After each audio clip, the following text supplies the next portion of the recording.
All right, hello and welcome back to your boy Hank Hackerson at Hank Hacks Hackers, your favorite network and system attacker, and we are getting started on a very exciting module today, which is the digital forensics and incident response module. And this is a big one. FBI does this kind of stuff, and just really cool jobs do things like digital forensics and incident response. And of course, you could do it in a corporate environment as well. But one of my biggest dreams was to kind of work for the FBI. So this is just a really exciting pathway, exciting module inside of the SOC level 1 pathway of tryhackme.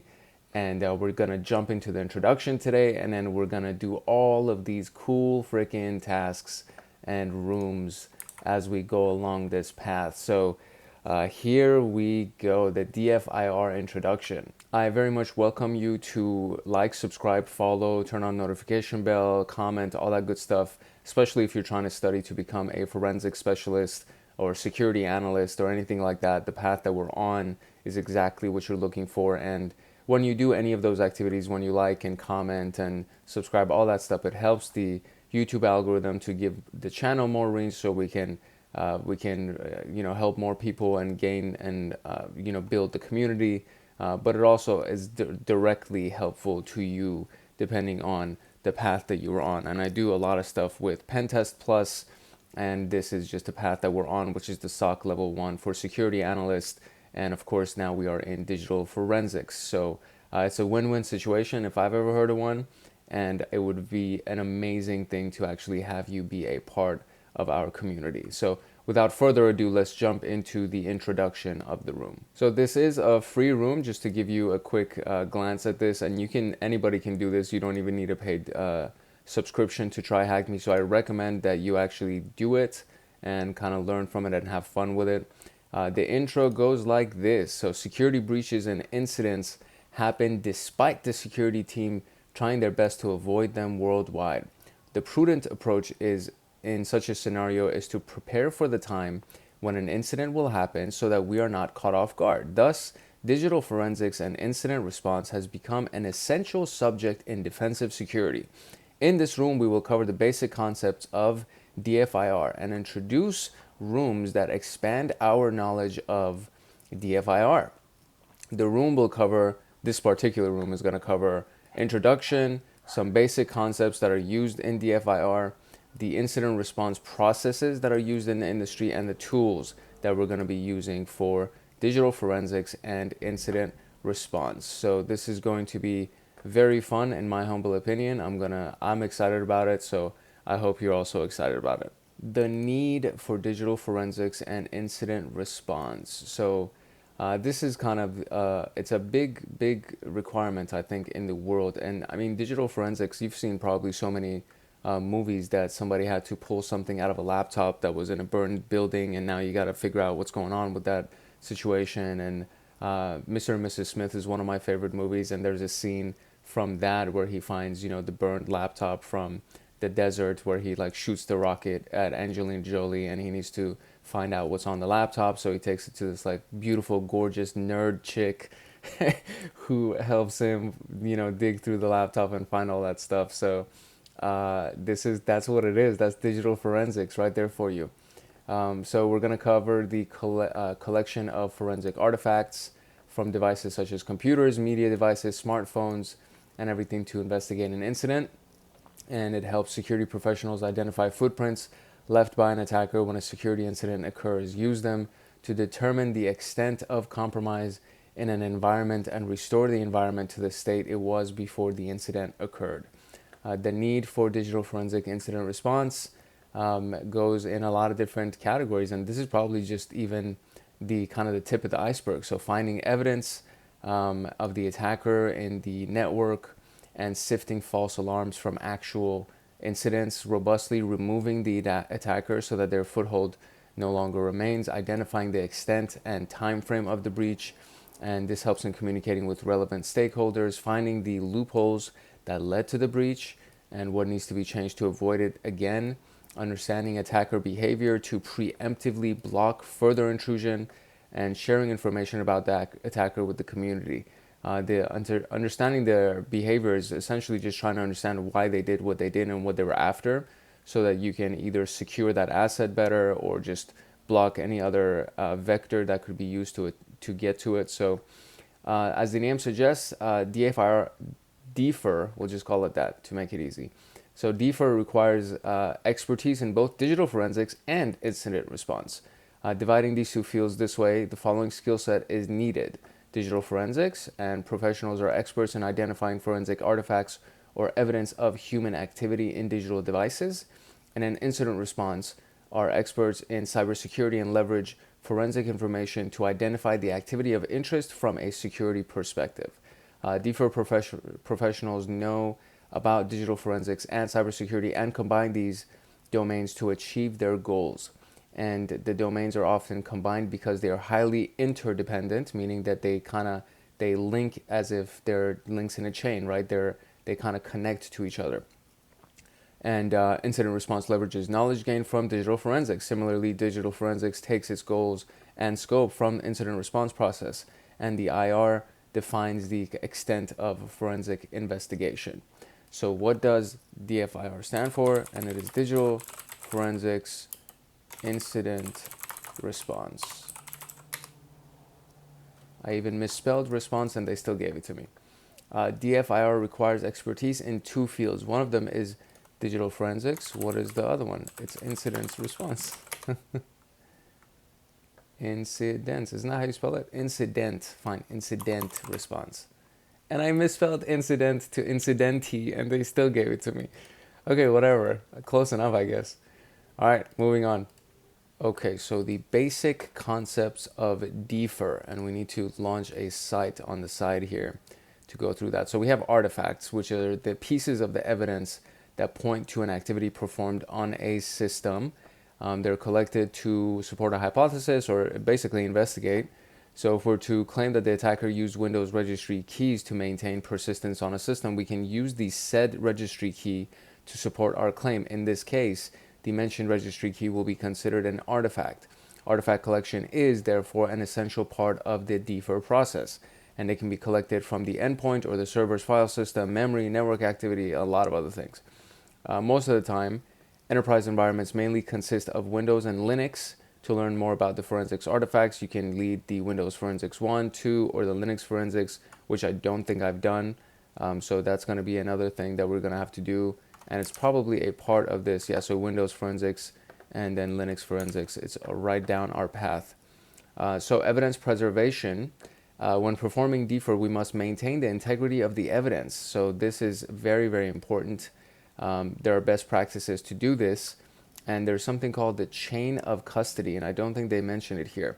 But we first collect and write protect the evidence using a write blocker, and then a copy of the write protected evidence is used for analysis so that the original evidence doesn't get tampered with or isn't messed with, and it's not contaminated, so on and so forth.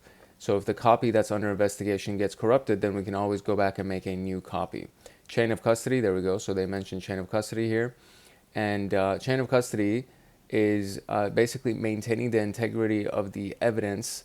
When the evidence is collected, it must be made sure that it's kept in a secure custody. And any person not related to the investigation must not possess the evidence or it will contaminate the chain of custody.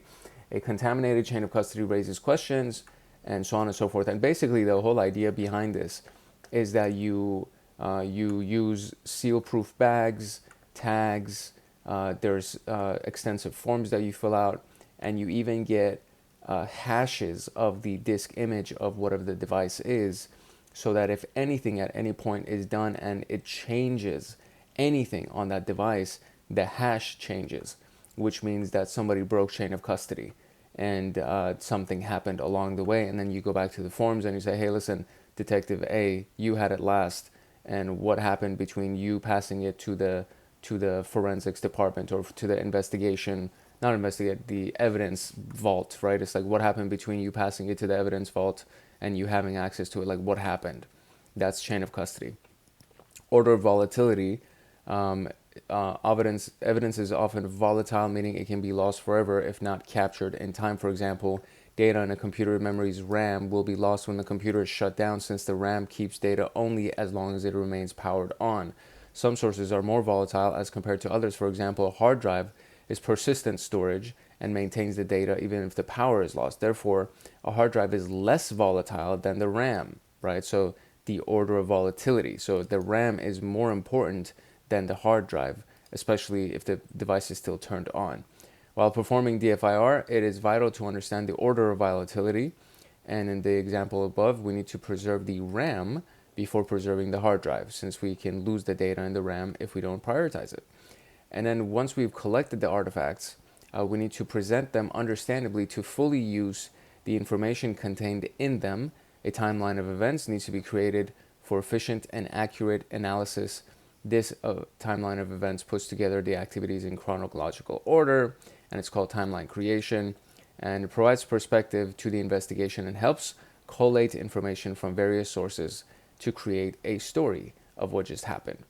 Now we're going to look at this site and see what we can do. So it says from amongst the RAM and the hard disk, which is more volatile. Obviously it's the RAM, and complete the timeline creation exercise in the static site. What is the flag? So we're going to go to the timeline creation. Can I just double click and zoom in here? I can. Great. Okay, so we have observed a malicious alert. It seems that someone was downloading a malicious package. Click on the alert to add it to the spreadsheet. So somebody tried to download such and such, so we're going to click on it, and now we added it. And now it says incoming SSH connection, and the source IP tried to download the Cobalt Strike from such and such. The connection was blocked. So this is probably a really bad one. So we're going to add this to our thing. So since we identified the IP address in the alert, we filtered all the traffic in the SIM dashboard. We find that the malicious IP address connected to a SSH port. Click to add this result to our spreadsheet. Drag the events in the spreadsheet to bring them in ascending order of time. I see. So 9:30, May 24th, 9:30, and 12:37. Ascending order. It's already in ascending order. Or what, do I just add it here? Is that what that means? So add this to this. Move this. I don't get it. I don't understand what I'm supposed to do right now. Drag the events in the spreadsheet to bring them in ascending order of time. Oh, I see. There you go. Just like that. Okay, great. And now going back here is now we check the syslog for the compromised host to see what activity was performed by the attacker that can be of help. Click on the successful login attempt event to add it to the spreadsheet. So you have failed login and then successful login. So just like that, we're going to add it, and it has now been added to the successful login, but it's still not in chronological order, so it would be like that.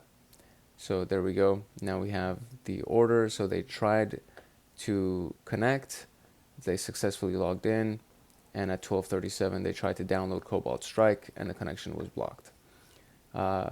We checked the syslog to find another interesting artifact, which is the process malicious file tried to connect to IP address, and John Doe executed a file named malicious file. So this is happening as 12:37, which is right down here. And so we're going to add this now. And so now order all events in the spreadsheet. So 9:30, 12:37, 12:37, which is fine, but it says try to connect to the IP address and then try to download the IP address, and the connection was blocked. So what would happen first? The connection was allowed, the connection was blocked. I think this is it. I think this is actually the right order of things. 20, May 24, 2022, and May 24, 9:30 at 20, 12:37, 2022. I think it might just be the different. Tried to download Cobalt Strike, connection was blocked. Malicious file tried to connect to IP address 202 such and such. So probably the connection attempt would be first, right? So connection attempt would be first, and then the download would be second. And just like that, we retrieved our first flag. So now we can shrink this back down and go to the next section for DFIR Tools. The security industry has built various exciting tools to help with the DFIR process. So we have Eric Zimmerman's tools, which this guy's he's like a legend in this world. He's a security researcher who's written a few tools to help perform analysis. They help the registry file system timeline and many other. To learn more about them, we are going to go through the following rooms, and then we'll find them to see what happens on Windows. Then there's CAPE, which is the Crawl Artifact Parser and Extractor, another beneficial tool by Zimmerman. It automates the collection of parsing forensic artifacts and help create a timeline of the events. Autopsy, really big one, is an open source forensics platform that helps analyze data from digital media like mobile devices, hard drives, and removable devices. This is done like on scene. I've heard of people using Autopsy on scene a lot. So there are a lot of various plugins for Autopsy. Speed up the forensic process and extract the information. The Autopsy room is where we're going to go through it. And then we have Volatility, a tool that helps perform memory analysis for memory captures from both Windows and Linux. Powerful tool that can help extract valuable information. There's a room about that. Then we have Redline, an incident response tool developed and freely distributed by FireEye. Can gather forensic data and system and help forensic information. And then Velociraptor.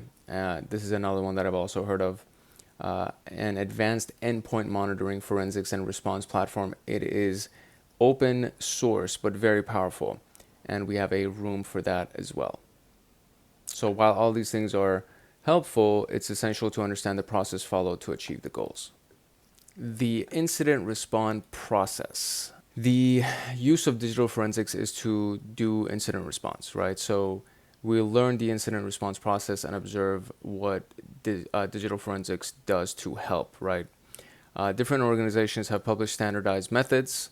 NIST has a defined process in their incident handling guide, which is preparation, detection, analysis, containment, eradication, recovery, and post-incident activity. SANS also has something for their handbook, and preparation, identification, containment, eradication, recovery, lessons learned, which pretty similar if you can kind of think about it. The steps defined by SANS are often summarized as the acronym PICERL, PICERL, whatever, and makes them easy to remember. I don't understand how that makes it easy to remember. PICERL, whatever. We can see that the steps identified by SANS and NIST are identical. NIST combines containment, eradication, and recovery in one thing. SANS separates them into different steps. Post-incident activity and lessons learned are the same thing, but while identification and detection analysis have the same implications. So all of these things are similar. So preparation, before an incident happens, preparation needs to be done so that everybody's ready in case of the incident. Required people, processes, and technology to prevent and respond to incidents. Identification, an incident is identified through some kind of indicators in the process, and these indicators are then analyzed for false positives, documented and communicated to the relevant stakeholders. Then there's containment. So the incident is contained. So if something happens, you got to first contain it and prevent it from spreading. It can be short-term, long-term fixes for containing the threat based on forensic analysis of the incident that will be part of this phase, and eradication. So then the threat needs to be eradicated, right? Once you contain it, you got to get rid of it. And it has to be ensured that a proper forensic analysis is performed and the threat is effectively contained before eradication. For example, if the entry point of the threat actor into the network is not plugged, the threat will not effectively eradicate, and other actors can gain foothold again, or the actor itself could gain another foothold. So recovery, once the threat is removed, the services that have been disrupted need to be brought back online, or we need to recover what was lost. Lessons learned. So we got to debrief and try to figure out what the hell just happened, what do we learn, and how can we prevent it from never happening again. So at what stage of the process are disrupted services brought back online, and that would be recovery. At what stage is the threat evicted from the network, and that would be eradication. And what is the NIST equivalent of the step called lessons learned. And that is, what is that? Post-incident activity is lessons learned. Post-incident activity. All right. And just like that, we have wrapped our intro to DFIR, digital forensics and incident response. In conclusion, we basically learned what DFIR is and when it's used, why we need to perform it, the basic concepts like chain of custody, evidence preservation, and order of volatility. We learned about some of the tools used in the industry like Easy Tools, CAPE, Autopsy, etc. And the PCURL process. That's so stupid. How is, whatever. PICRL, PICRL, PICRL, PCURL, PCURL. I don't know what this is supposed to be like super memorable for, but sure, whatever. We got it. Preparation, something. Now we're gonna go into the Windows room, or not now, but the next room that we're gonna go into is Windows Forensics. So let's do it. Let's go into it. If you got any value from this room, I welcome you to like, subscribe, turn on notification bell, comment, all that stuff. 2 things happen when you do that. Number 1, you help the channel by helping the YouTube algorithm find us and expand the community. But more importantly, you actually get notified the next time a video comes out so that you get to go along this path. If you're studying for security analyst in digital forensics or incident response, this directly applies to you. If you're studying for penetration tester, ethical hacker, this also directly applies to you. So it's a win-win situation in my humble opinion. It's your boy Hank Hackerson at Hank Hacks Hackers, your favorite network and system attacker. And we just wrapped the DFIR, digital forensics incident response room. So I will definitely see you in the next one. Peace, love, and chicken grease. If no one else loves you, Hank loves you. I'll see you in the next room.